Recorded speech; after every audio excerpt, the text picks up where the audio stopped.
नमस्कार, म हेमेश गौतम। सन् 2026बाट लन्डनको शहरमा ड्राइभर बिनाको कार परीक्षणमा ल्याउने तयारी हुँदैछ। अमेरिकी बहुराष्ट्रिय यातायात कम्पनी उबरले विश्वभरका लगभग 70 देशका 15,000 शहरमा ट्याक्सी सेवा, खाद्य डेलिभरी लगायत विभिन्न सेवा पुर्याउँदै आएको छ।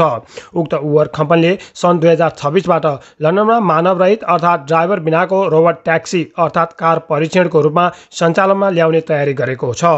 राइड सेयरिङ एपले बेलायतको आर्टिफिसियल इन्टेलिजेन्स एआईसँग सहकार्य गर्नेछ।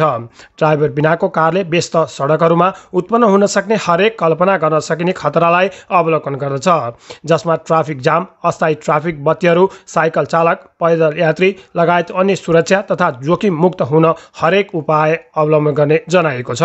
यी चालकविहीन सवारी साधनहरू दैनिक 20 घण्टा साथै हप्तामा 7 दिन काम गर्न सक्छन्। रोबोट ट्याक्सी लिने कि नलिने भनेर ग्राहकले छनौट गर्न सक्छन्। साथै भाडामा कुनै फरक नपर्ने गरी सञ्चालनमा ल्याउने योजना रहेको जनाइएको छ। चीन, सिङ्गापुर, यूएई लगायत अन्य देशहरूमा सार्वजनिक सडकहरूमा चालकविहीन कारहरू गुडेका छन्। तिनीहरू मानव सञ्चालित कारहरूभन्दा सुरक्षित छन् वा छैनन्, विश्वले हेरिरहेको अनुसन्धान भइरहेको छ। अमेरिकी तथ्याङ्क अनुसार ड्राइभर बिनाको सवारी साधनहरूमा मानव चालकहरू भएका कारहरूभन्दा कम दुर्घटना हुने सम्भावना रहेको तथ्याङ्कले देखाएको छ।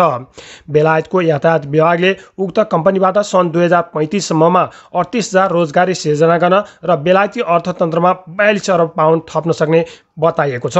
धन्यवाद।